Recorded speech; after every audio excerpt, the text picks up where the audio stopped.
Livre et amitié, un livre, ça se partage. C'est sous ce thème que s'ouvre à partir du 14 février la semaine du livre jeunesse au Bénin, Célibège. Au cours de cette conférence de presse tenue vendredi dernier, la présidente donne plus d'explications sur ce festival qui a sa 19e édition. Célibège aujourd'hui, c'est deux activités phares. Dans les centres de lecture et dans les bibliothèques, il sera question pour les enfants d'aller participer à des jeux concours organisés par les animateurs dans les bibliothèques. Et quand ils vont participer, ils vont gagner des livres. Au total, il y en a 17 sur l'étendue du territoire national.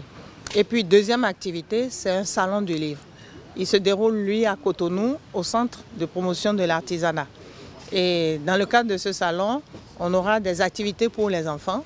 Et après, ils pourront, parce qu'ils ont concouru et gagné des chèques livres, avoir accès au stand et acheter eux-mêmes les livres qu'ils préfèrent avec leur chèque livre. Pour des partenaires à cet événement, le Célibège revêt une importance capitale, surtout au vu des divers résultats enregistrés au Bénin lors d'examens et évaluations.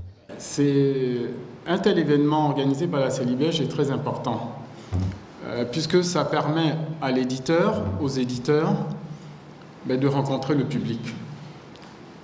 Les résultats de l'évaluation nationale au Bénin ont montré que au sorti du CP, donc la deuxième année à l'école primaire, 28% seulement des enfants savent lire.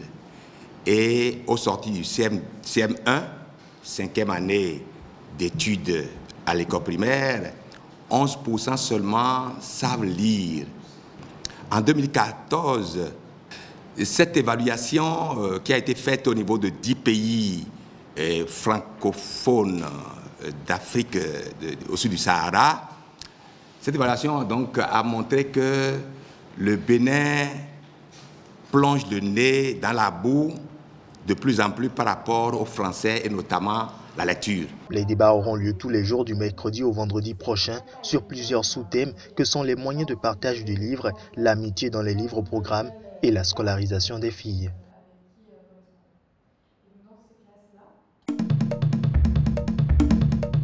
Le livre a encore de très beaux jours devant lui parce que le livre n'est pas qu'un récit, n'est pas qu'une série de lettres, c'est aussi un objet d'art qui a été conçu, avec lequel on se familiarise. Et le livre a des vertus que les autres médias n'ont pas. Le livre, je peux le lire sans électricité. Au village, je peux le prendre dans mon sac. Je l'ouvre à une page donnée, je m'arrête quand je veux. On ne peut pas faire ça au cinéma. On ne peut pas faire ça à la télévision. On ne peut pas dire « Attends-moi là, journaliste, je reviens et puis tu continueras ».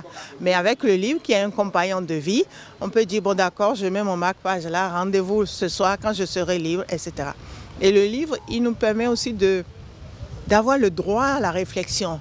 Moi, je dis souvent qu'une certaine forme de télévision a bâti l'homme parce qu'on vous matraque et vous n'avez pas le recul, la possibilité de réfléchir. Avec le livre, votre imaginaire est cultivé.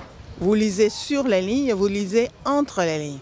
Donc c'est important pour les enfants de lire. Et si vous me permettez, j'adresse un appel à tous les parents. Parce que souvent nous disons le niveau des enfants devient bas, il n'y a plus de culture et on se plaint.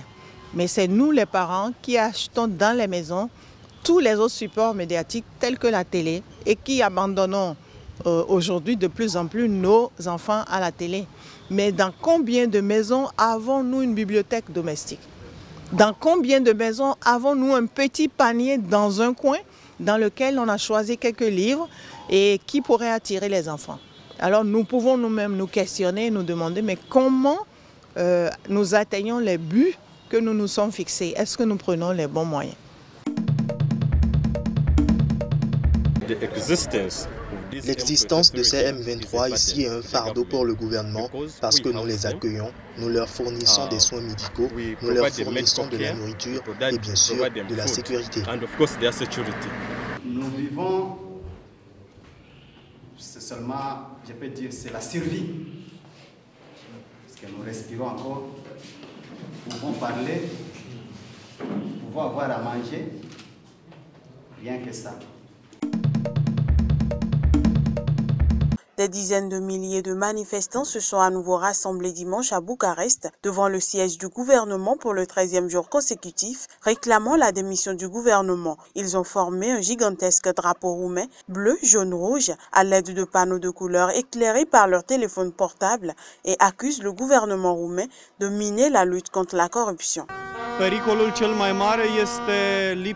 Le danger le plus important est le manque de prédictibilité et que ce gouvernement reproduise de nombreuses fois les mêmes erreurs.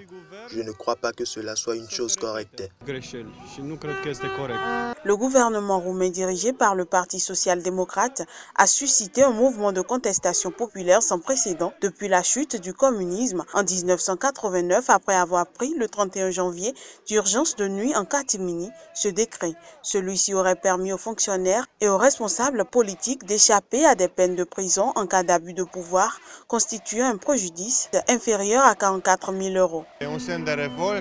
C'est un signe de révolte en même temps de peur.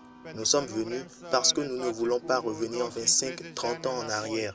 C'est peut-être la dernière chance que nous avons d'empêcher ces gens de nous faire revenir en arrière au temps du communisme. Le gouvernement avait affirmé avoir agi pour répondre à des demandes de la Cour constitutionnelle d'adapter le code pénal. De son côté, le gouvernement a reculé et abrogé le décret il y a une semaine, mais l'abrogation doit encore être validée par le Parlement où les sociodémocrates ont une large majorité.